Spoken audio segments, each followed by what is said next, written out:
그래서 윤건영 더불어민주당 의원이 뭐 12월 3일 당일에 영등포소 경력 10명을 정치인 체포조를 말하는데요.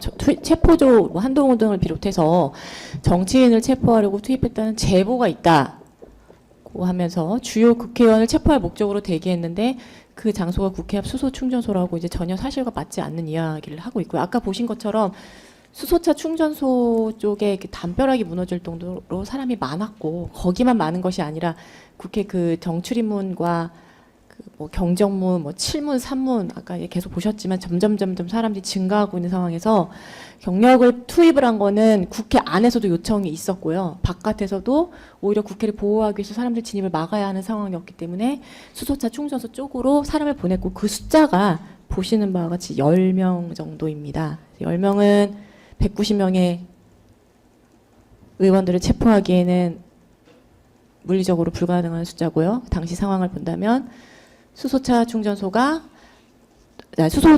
쪽이 뚫린다고 해서 보낸 것이다. 이렇게 이호영 경찰청장께서 직무대행께서 말씀하셨는데 뭐 현안질이라고 해서 없는 말을 뭐 만들어내거나 없는 사실을 작출하지는 않았을 거고 이호영 경찰청장 직무대행께서 당시에 서울청이나 국회경비대 쪽에 확인을 해보고 나서 현안질에 출석해서 12월 13일에 출석을 해서 답변한 내용입니다. 또 참고해 주시기 바랍니다.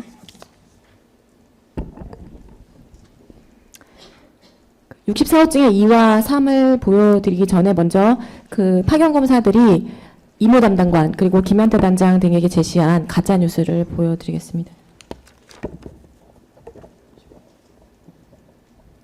이게 이제 수사 과정에서 제시가 된 것이고요. 아직 그 검찰에 의해서 수사가 개시가 되기 이전입니다. 그래서 2024년 12월 4일 시간은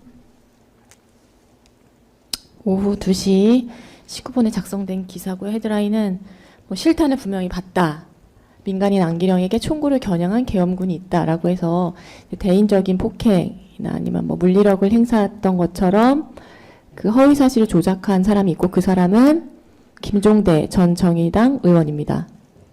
실탄이 있었다고 주장을 하지만 이것은 허위 사실이고 사실 이 기사를 봤다 하더라도 시간상 정확하지 않은 내용일 가능성이 굉장히 높은데 이것들이 상당히 많이 제시가 되면서 수사가 이루어졌습니다. 그리고 대부분의 수사가 12월 19일 이후부터 진행이 됐기 때문에 사실 그 사이사이에 들어온 보도를 좀 본다면 이게 허위 사실이라는 걸 알 수가 있는데요. 관련해서 64호증의 2와 3을 제시하겠습니다.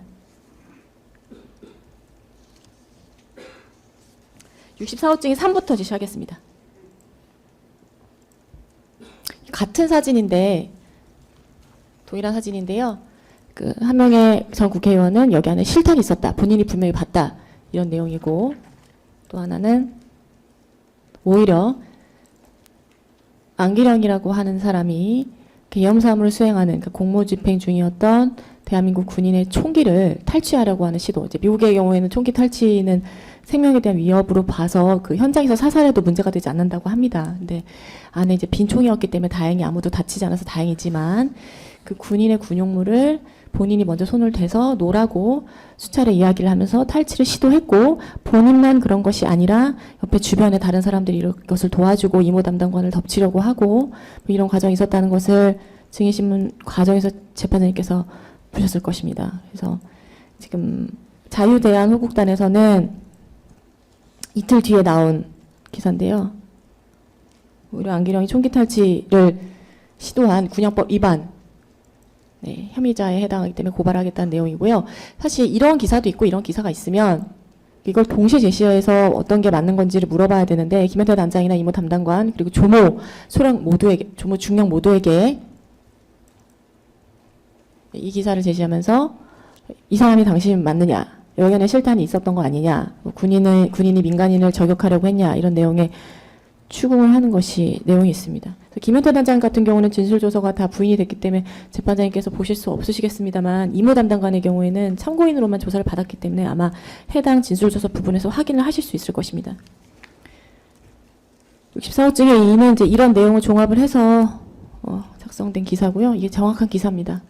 군용품을 탈취하고 군인을 폭행한 사실이 정확하게 맞습니다. 그래서 특임단, 그러니까 우리나라 최정 국가안보 중추를 담당하는 특전사 중에서도 최정예 부대에 해당하는 특임단 대원이 본인이 뭐 능력이나 실력이 없어서가 아니라 단지 상대방이 여성이고 국민이라는 이유로 맞고 돌아 나온 그것이 이제 실체관계 전부인데요. 그래서 이제 정신과 치료를 받고 있다는 이야기도 김현태 단장 증언을 통해서 확인한 바가 있습니다. 65호증은 63호증하고 취지가 같기 때문에 생략을 하고 66호증의 1부터 15까지 이제 민노총이 폭동을 일으키는 사진인데요. 빠르게 보여드리겠습니다. 이건 저희가 이제 준비한 하드카피가 없어서 그 랩탑 화면으로 보여드리겠습니다.